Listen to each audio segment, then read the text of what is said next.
Hello friend, চলেছি নতুন একটা ভিডিও নিয়ে। তো জিতু কামাল এবং শ্রাবন্তী যে সিনেমা বাবুসোনা, তার ট্রেলার কিন্তু লঞ্চ হয়েছে। তো ট্রেলারটা আমার কেমন লেগেছে সেটা নিয়ে বলবো।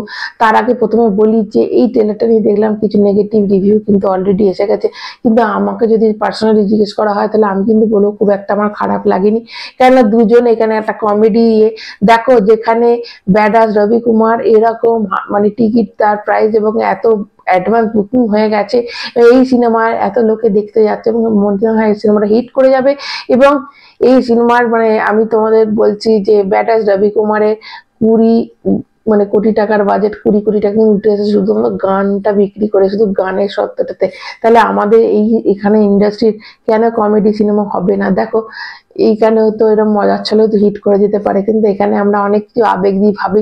কিন্তু এই সিনেমাটা জিতু কামাল, হ্যাঁ, আগে যে অপরাজিতা সিনেমাটা করেছে সেখান থেকে পুরো ঘুরে গিয়ে অন্য একটা সিনেমা, অবশ্যই অবশ্যই সিনেমা। এবং শ্রাবন্তী যাকে আমরা দেবী চৌধুরানীর মতো সিরিয়াস সিনেমাতে দেখি, তাকে আবার ঘুরে এসে সে একটা এরকম কমেডিতে আমরা দেখি। দুজন চোর এখানে এবং একটা বাচ্চা, সেই বাচ্চাকে কিডন্যাপ করা নিয়ে এবং সে কিডন্যাপ হবে করা নিয়ে কিন্তু এই সিনেমাটার গোটাটা, এই সিনেমার প্লটটা বেশ সাজানো হয়েছে। বেশ মানে গল্পটা অনেকটাই দেখলাম একটা কমেডি টাইপের গল্প। এবং জিতু কামাল জানি না কেন এই সিনেমাটা করছে, মানে নিজেকে হয়তো মানে একটা জনরারে নিজে না বেঁধে অনেক জনরারে করব, হয়তো সেই সময় করার সময় সে এই রোলটা পেয়েছিল, তখন কিছু ভেবেই সিনেমাটা নিশ্চয়ই করছে। এই সিনেমাটাতে যেটা মনে হলো যে শুধু কিন্তু কমেডি আছে তা না, কমেডির সাথে কিন্তু সিরিয়াস টপিকও আছে। যেটা বাচ্চাকে বাবা মা আলাদা গেছে, তারা তুলে নিয়ে যাবে, দিয়ে বাবার কাছে রাখতে যায়, মায়ের কাছে রাখতে যায়। তো এই নিয়ে প্লটটা হচ্ছে এরকম। তারপর এরা কিডন্যাপ করার পর কে কিডন্যাপ করবে, এবং একটা ফরেনারকেও দেখলাম সে বেশ বাংলা বলছে। তো এই নিয়ে হচ্ছে প্লট। দেখো, প্লটটা যেটা সেটা কিন্তু একদম খারাপ প্লট না, বেশ বেশ মানে ঠিকঠাক সিনেমা হলে কিন্তু ওইটুকু দেখালে ওটা পুরো কমেডিটা দেখিয়েছি। জানি না ভেতরে আর কি আছে। ট্রেলারটা যেটা হয়েছে সেটা একটু হাস্যকর হয়ে গেছে, কেননা জিতু কামালকে আমরা এত সিরিয়াস দেখেছি। দেখো, এটা ভাবাটা কিন্তু ঠিক নয় যে আমরা সবসময় তাকে সত্যজিতের সেই রূপটাতে দেখে এসে আমরা আর অন্য কিছু পছন্দ করব না।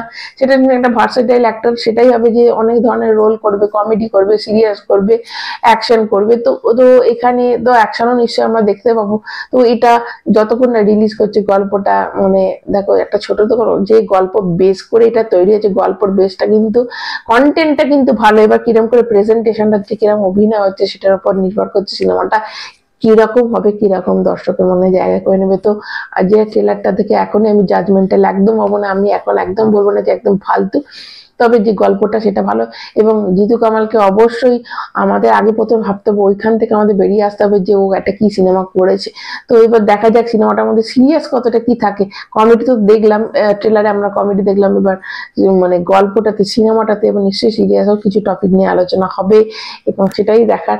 তো আপাতত এইটুকুই। কারা কারা আমার সাথে একমত হলে একটা লাইক দেবে, চ্যানেলটা সাবস্ক্রাইব করবে। এখন মতো টাটা।